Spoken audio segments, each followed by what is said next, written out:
Welcome to Knowledge Boy. Today we study lesson 12 friction of class 8th. What is mean by friction? Friction मतलब होता है घर्षण और deep Hindi में कहा जाए तो रगड़ना. फ्रिक्शन की डेफिनेशन होती है the resistance in the motion when two surface in contact move with respect to each other.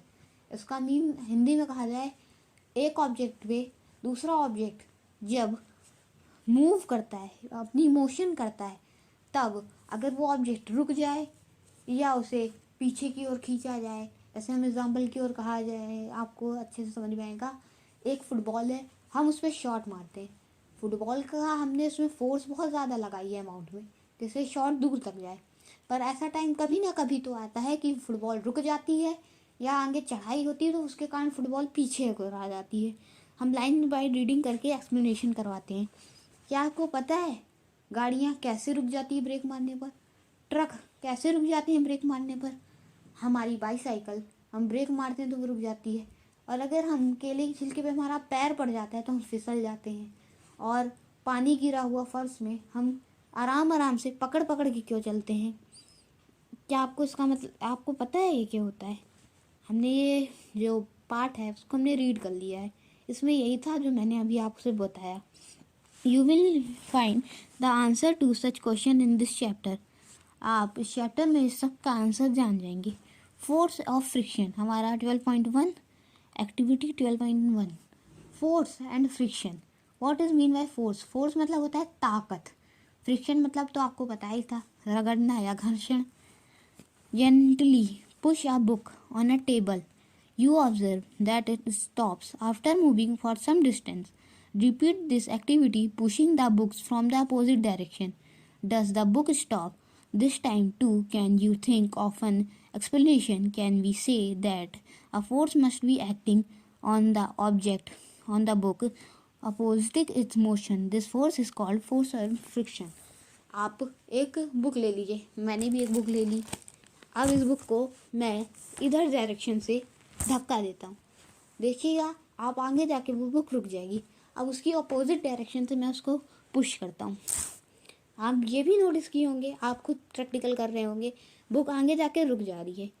इसी चैप्टर में ये किसके कारण है? फ्रिक्शन के कारण, जो बुक जाके रुक जा रही है. या आगे रीडिंग बाय रीडिंग में आपको एक्सप्लेनेशन करता जाता हूँ. You saw that if you apply the force along the left, friction acts along the right. If you apply the force along the right, the friction acts along the left direction. In both cases the force opposes the motion of the book. The force of friction always opposes the applied force. In the above activities the force of friction acts between the surface of the book and the surface of the table. Is the friction the same for all the surface? Does it depends on the smoothness of the surface? Let's find out. Sir एक doubt था, अगर smooth, आपको भी ये doubt हुआ होगा, अगर smooth surface होगा तो हमें उसमें फ्रिक्शन ज़्यादा लगाना पड़ेगा कि कम लगाना पड़ेगा? अगर स्मूथ सरफेस होगा तो हमारा फ्रिक्शन बहुत कम लगता है. इसी कारण ज़्यादातर चांसेस में हम स्मूथ सरफेस में गिर जाते हैं या पीछे की ओर गिर जाते हैं. और अगर ज़मीन खुरदुरी हो, रफ सरफेस, उसमें हमें फ्रिक्शन ज़्यादा अमाउंट में लगाना होता है, जिससे हमारी जो पकड़ होती है ज़मीन में वो ज़्यादा अच्छे तरीके से होती है. इसी कारण हम गिर नहीं पाते. और ये 12.2 की एक्टिविटी है स्प्रिंग बैलेंस.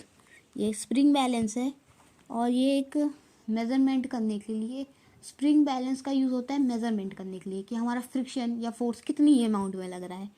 हम इसमें ये स्प्रिंग बैलेंस, इसकी जो ये रो है उसे हम एक ईंट से बांध देते हैं.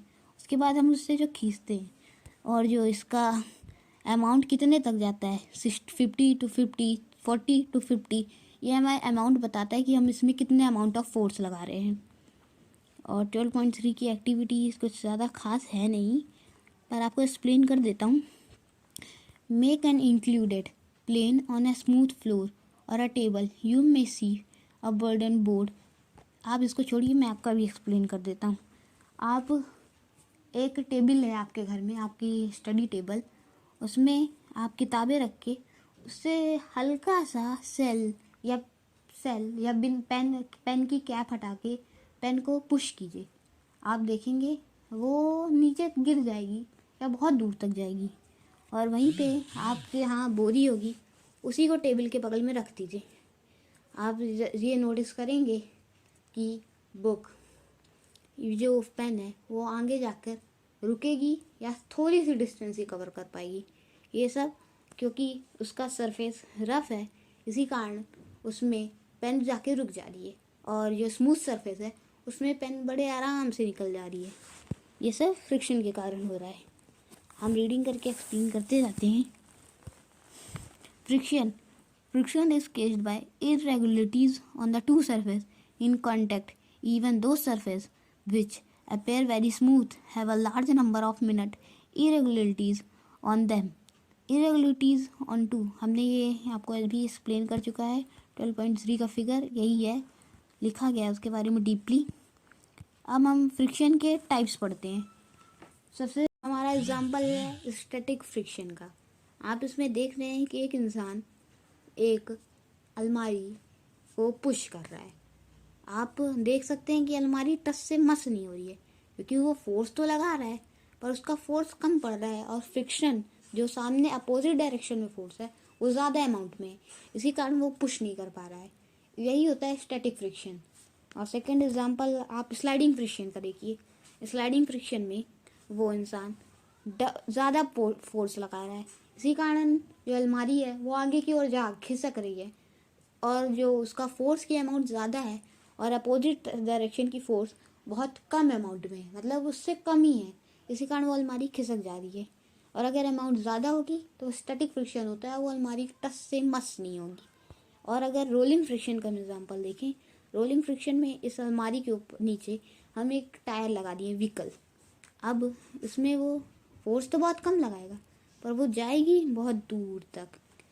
स्लाइडिंग फ्रिक्शन का एग्जांपल हम बास्केटबॉल और फुटबॉल से भी ले सकते हैं। इसका पार्ट 2 अगले दिन ही अपलोड हो जाएगा। Thank you for watching.